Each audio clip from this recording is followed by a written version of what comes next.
Previously on Comic Crash. I am the Christmas ghost. And to exact my revenge, I will hunt you for all eternity. What do I have to do to just make you not do that? What? You!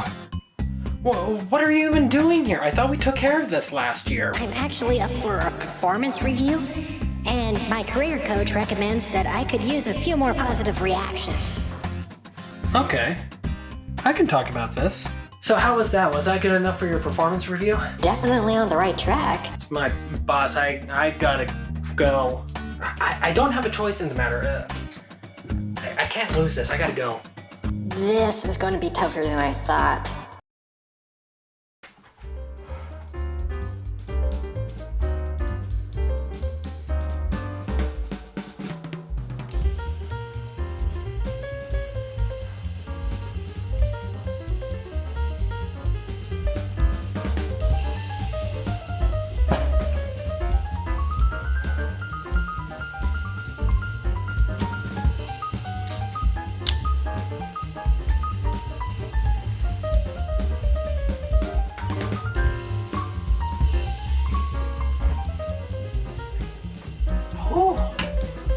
Alright.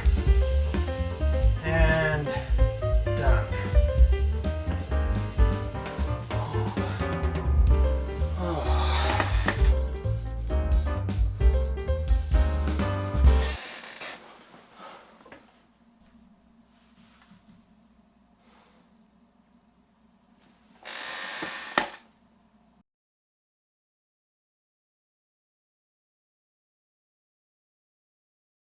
Season's greetings!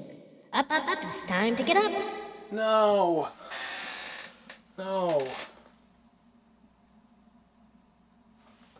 It's been like 2 minutes. 2 minutes? We could have been celebrating Christmas comics for 2 whole minutes. Right, we did the Life Day thing. When's it going to be enough, huh? When are you going to be just done with this? Hey, don't get snippy on me. Besides, didn't you see the present I left you at your tree?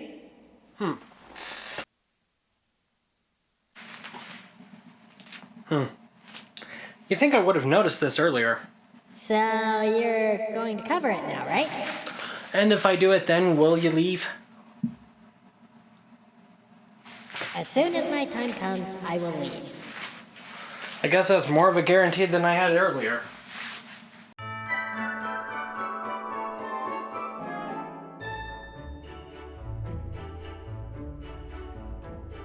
Hey everybody, how's it going? And welcome back to Comic Crash, my little show on the internet where we talk about comic books and stuff. Now, when I was bringing up this whole holiday special project that I'm doing, I talked to my friends at the comic book club, and one of them, Jared Gifford, he's been on a couple of episodes, good friend. He donated The Flash, number 73, with the cover date of February, with the cover date of February 1993. Now, comic books are usually released 2 or 3 months ahead of their cover date, so this falls right in the realm of Christmas. And so this was the Flash Christmas special of 1993. Now, I haven't read a whole lot of Flash comics, though the ones that I do have I just absolutely love. But the Flash comes from a great pedigree of quality, like holy cow. This comes from right in the middle of Mark Waid's run, and Mark Waid did a fantastic job with the Flash, and then right after him we had Jeff Johns, who did a fantastic job with the Flash. And anytime either of those two writers get back in the writer's seat for the Flash, everyone gets really excited. So I'm really interested to hop in here and check this particular book out. This is going to be great. I'm excited to share it with you guys, so let's hop in here and do it. Our story begins on Christmas Eve, and Wally West, who is the Flash at this time, is really excited for Christmas. And someone who's really excited for Christmas but also has super speed is one thing, and they are a menace to society. And he's driving his girlfriend Linda nuts with how he's doing slight adjustments to the Christmas tree at super speed. And then he hops into the kitchen and he drives Jay and his wife nuts in the kitchen by just hey, can I help? Can I help now? Can I help now? And it's very fun to see. I love this color on the Flash. It's fun. And so Jay's wife is like, look, if you don't get Wally out of the house and go on like a run or something, I'm going to kill the kid. And so Jay grabs his helmet, puts it on. Jay and Wally then go off into the city to do some Flash stuff. You know, basic run-of-the-mill Flash stuff. They're running around the town at super speed. They're righting tiny wrongs as they go along because they have the time and they can, and it's fun. And all the while, Jay and Wally are talking about how different Christmas feels after being an adult. Wally mentions that, like, growing up, Christmas kind of changes its meaning from being about the toys and the presents and the excitement of getting cool stuff and becomes more about family and friends. And Jay mentions, look, I mean, isn't that the way it's supposed to be? And Wally agrees that it's the way it's supposed to be, but there is still a piece of him that really misses getting the really cool baseball mitt on Christmas morning. Their conversation, though, is cut short when Wally hears a cry in pain a couple blocks away. He rushes towards a pregnant woman stuck in the middle of the street, about to be hit by a car. He grabs her, saves her, and we learn that her name is Maria. He asks why Maria is just walking in the snow while in labor, and she's like, well, I have to go save my husband, Joey. He's about to do something really, really stupid. Because you see, Joey and his wife Maria, they're not in a great place financially. And that's not a fun place to be when it's coming around to Christmas and when you have a child on the way. And so Joey got mixed up with some bad eggs, and they're about to rob a department store on Christmas Eve when they have just tons and tons of cash lying around. And Maria was going to try and stop him, but of course she's in labor, she can't stop him. So Jay says, okay, I'm going to run and grab some doctors and bring them here to help Maria. You, Wally, you need to go out there, you gotta find Joey, we gotta save this guy. So Wally rushes to the department store, and he's got like 5 minutes left to find Joey before the place closes. I mean, 5 minutes is plenty of time if you have super speed and if you're the Flash. But he goes through the entire department store over and over and over. He can't seem to find Joey. He looks at everybody's faces, and he can't match it up with the picture that Maria showed him. It's getting close to time. We're running out of time. But then Wally realizes, wait a second, there's only one person in this department store that I haven't seen the real face of, and that's Santa! Meanwhile, the department store Santa has clocked out for the night. This is Joey, if it isn't obvious enough. So Joey takes off the beard, takes off the hat, and he goes into the back room where the manager's office is and where all of the cash is. He pulls out a crowbar, pleads God for forgiveness as he rips open the door and takes all of the cash and shoves it into his bag of toys that he was holding as Santa. All right, as Joey's about to meet the guys who hired him, he's stopped by a 5-year-old. The 5-year-old is all like, hey, I didn't get to tell you what I wanted, Santa. And Joey says, this isn't a good time or place, kid. But, and the kid's like, no, you gotta hear my wish. It's for my mom. My mom needs to hear, I need you to hear this for my mom. And Joey's just like, well, why don't you go talk to your dad about this? Go talk to your dad and tell your dad what you want to get your mom for Christmas. And the kid's like, that's the problem. I wrote you about this in my letter. You should have gotten this, Santa. I can't go talk to my dad because that's the reason why my mom is so sad. My dad is in prison. And this causes Joey to pause, and he's like, oh, shoot. This is the future I'm running towards. Okay, kid, tell you what. I can go ahead and we can go find your mom and we can go talk to her, but first I need to put this stuff back, and we gotta do it now before these guys show up. And instantly, right as soon as he says that, the guys show up. So these guys show up and they're all like, hey, Joey, you got the cash? And Joey says, yeah, I have the cash, but I'm gonna put it back because this isn't right, and we shouldn't be doing illegal stuff, especially not on Christmas Eve. And the guys are like, well, I'm sorry you feel that way. And they pull out guns and they're going to shoot this guy. And Joey's like, no, don't shoot me, this is going to be bad. He rushes over to protect the kid, and instantly this whirlwind, this bright red whirlwind, slooms through the scene, grabbing all of the guns and punching out all of the guys. It is Wally West, the Flash. The Flash turns to Joey and is like, hey, Joey, where are you going? And Joey says, well, I'm going to put this money back and then I'm going to go home. Flash is like, you super don't want to go home. You actually want to go to the church 2 blocks down because that's where your wife is and she's in labor. And you got to get over there, buddy. He says, okay, I'll go as fast as I can. And Flash is like, I'm sure you will. Go ahead, I'll take the money back. I'll give the kid back to the parents. I'll explain everything over with the manager. You gotta be over there with your wife. And so Joey rushes through the snow as fast as he humanly possibly can. And for some reason, him rushing towards the church to meet with his wife is just as exhilarating and dramatic as anything the Flash is doing, and he's going significantly slower. It's good writing. But we'll get to that in a second. Anyway, so Joey gets to the church where he is greeted by his wife Maria and his newborn son. Hop into the epilogue here.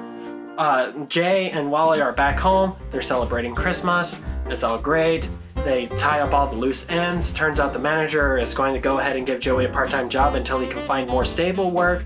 No one's going to press charges. It's a happy Christmas for everyone involved. Not only that, Linda understood exactly what Wally was talking about at the beginning of this book. Got him a brand new baseball mitt for Christmas. It is the perfect Christmas and there is no way that this Christmas can get any better. But then the doorbell rings. They go to the door. They open it up and it's Barry Allen! Of all people, Barry Allen just shows up at the end of this book and you can't leave me on a cliffhanger like this. This is way too big. To explain exactly what's going on here, so it all starts with a book called Crisis on Infinite Earths. Crisis on Infinite Earths is the line in the sand when you're talking about DC Comics. Heck, when you're talking about characters and the history of comic books, it's always pre-crisis and post-crisis in relation to Crisis on Infinite Earths. One of the biggest events in Crisis on Infinite Earths was that Barry Allen ran so fast that he disintegrated himself in order to save the universe, to save the multiverse, to save multiple Earths that were in crisis. Dare I say, a crisis on infinite Earths. It's perfect. But he died, and he was dead for a very, very long time. Like, for a long time, people were convinced Barry Allen could not come back. Until he did. And I guess that happens at the end of this Christmas story? You can't just leave me on a cliffhanger like that. I need to read more Flash comics. Now, anyone who's a fan of old comics and single issues like this will specifically tell you that a big chunk of the fun behind getting a book like this, and probably most of the fun with a book that has already been collected in trade paperbacks and whatever else, is the ads that are inside the book. And it's fun, especially if you're into retro video games, because holy cow, you kind of inadvertently get a history of video games and the video game industry through the ads that are in comics. Let me show you some of them. Immediately, the first ad on the inside cover is for the Game Genie. Essential if you were playing games in the 90s, not so much now. A couple more pages in and we get an ad for Final Fantasy Mystic Quest, the world's first role-playing game, especially designed for the entry-level player. I'm not very good at RPGs. I haven't heard anything about Mystic Quest. I don't know. Is it good? Let me know. On the flip side of that, we have an ad for Chuck Rock. I've never even heard of that. If you've heard of it or played it, let me know. Here we go. This is an ad I know a lot about. World without a Superman. The legend continues. Funeral for a friend. But guys, if you're reading The Death of Superman, that's fine. It's a fun, all-out action piece. Funeral for a Friend is the heart and soul of the Death and Return arc. The Crucible. Well, not The Crucible, just Crucible. The Impact universe has changed forever. Impact Comics. Green Arrow, The Wonder Year, 1972. This is a... what is this, a miniseries? I don't know. Sounds interesting enough to me. And then, we have all of the tiny ads. Like, these are the stereotypical comic book ads. Let's see what we got here. Robotech in Japanese animation. The Comic Gallery. And there's a P.O. box right there. You see, I see things like this and I wonder if, like, these businesses are still in business, if they still exist somewhere. It's kind of cool. Lots of ads for our comics. At the bottom of this, we have a fun ad here for the Batman Adventures. Guys, the Batman Adventures is so good. Holy cow. Like, the series was really good, Batman the Animated Series, and then the Adventures, Batman Adventures, that just continued, and it was so good.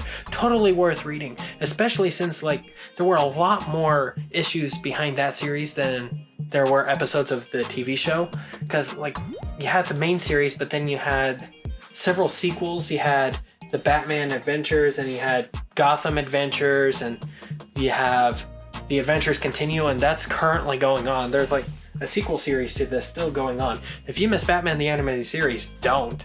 There's tons of comics out there that are very much steeped in that world. Totally worth it. Specifically targeting ignorance against AIDS, trying to spread information. This is your PSA ad. I haven't seen PSA ads in modern comics like at all, which is fine, but like it's one of those things that is so iconic to comic books, right? Like, you pick up a comic book, in it you have the Flash jump out at you and say, hey, don't do drugs. Or you have Captain America jump out at you and say, hey, don't be racist. Things like that. And it was fun. It was fun. Kind of wish they would bring those back in a way, but at the same time it would be so corny and cheesy, and I can understand why they haven't. Then we have an ad for DC Comics subscriptions, and I just start to feel sad over how cheap things were and how the cheap things are not now. Because look at this. Prices for a 12-issue subscription, $15 for Action Comics, Adventures of Superman, Batman, The Batman Adventures, Flash, Justice League America, Superman, the Man of Steel, and Wonder Woman. Those are fantastic prices. $15 might get you 3 comics now. Unless you're getting old ones, then $15 might get you 1, depending on what you're getting. It varies. I was half tempted to fill out this and submit it, but then I saw that the offer expires March 31st of 1993, so I think we kind of missed the deadline. And then after the letters page, we have second final ad, the inside back cover, Far Out, Phalanx. And then the back cover. The back cover is fun, it's in full color, it's an ad for T2, the arcade game now on Genesis. How fun is that? So we have some screenshots from the game. It looks like a fun little, what is that, a beat 'em up, a shooter? Yeah, it looks like a shooter and a side scroller. There's a picture of the arcade game. You can also get it on Game Boy, developed by LJN, the internet's favorite video game company to hate. Guys, comic book ads are fun. But anyway, that's the story. So let's go ahead and talk about this story. This story is really nice and really heartfelt. I love Christmas stories because they always have like this element to them that you don't get in just the regular stories, you know? It's cheerful, it's hopeful, and it's somehow small, you know? Like, of course you have that big grenade that they drop on you at the end with Barry Allen coming back, but all the while before that, it's really just about one guy who's about to make a bad decision, and the Flash is there. And I love that. The world isn't in chaos. The world isn't going to explode. Gorilla Grodd isn't trying to turn people into apes. The Ultra Humanite isn't trying to destroy the city. Really, it's a peaceful day.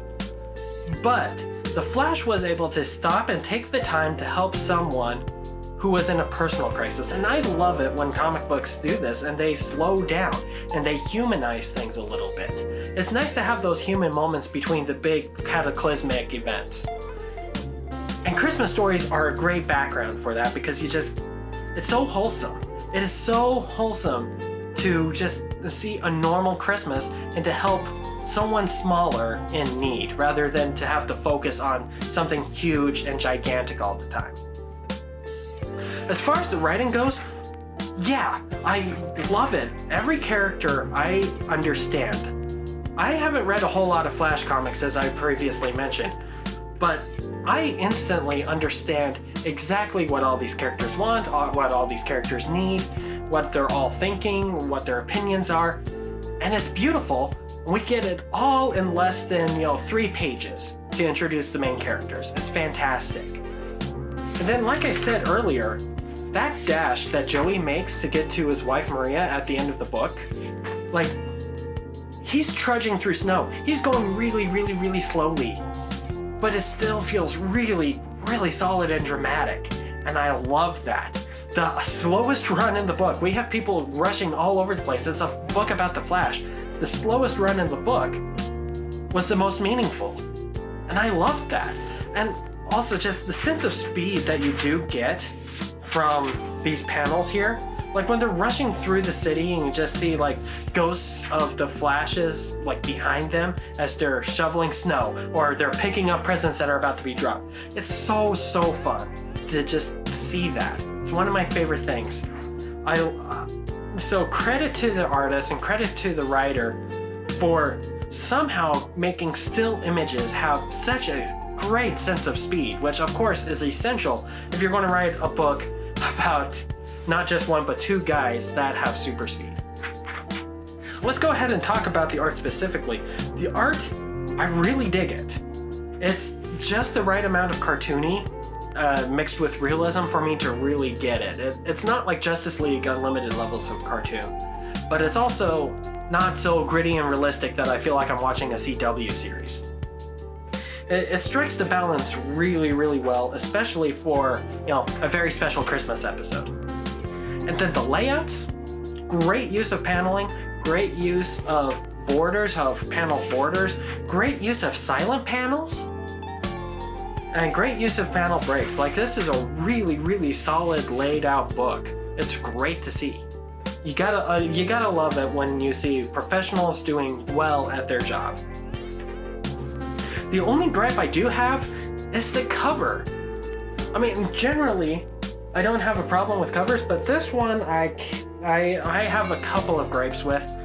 I don't really get a sense of speed from the cover itself. And while the Flash's costume looks really great, his feet are all wonky. Like, his forward foot is somehow smaller than his far away foot. The perspective on that is really bonkers. And then Jay Garrick's face.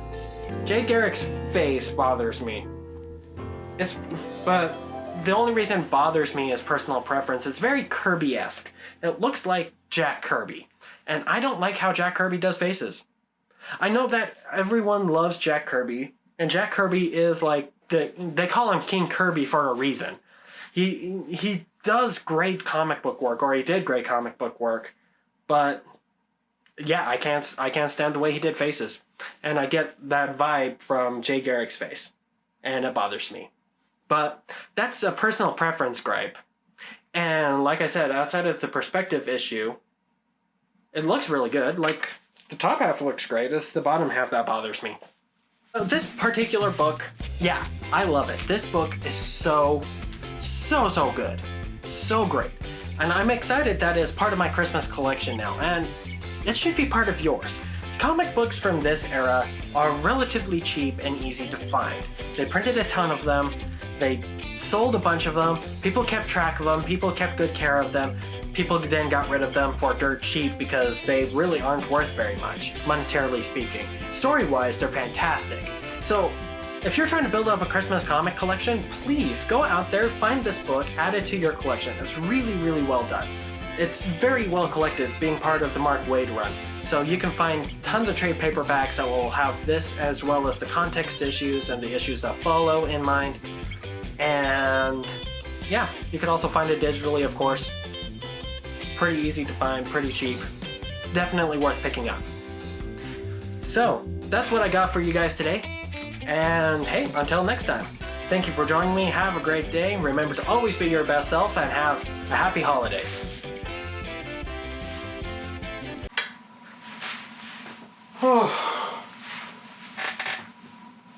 Okay, look, you've kept me up all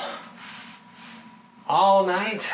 I've been up for how long? And look, we can't keep putting things on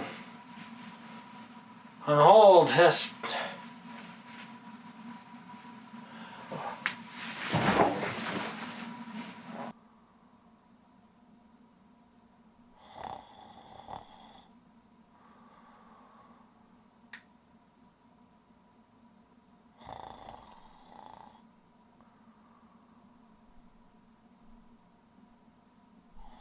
Well, talk about a comic crash.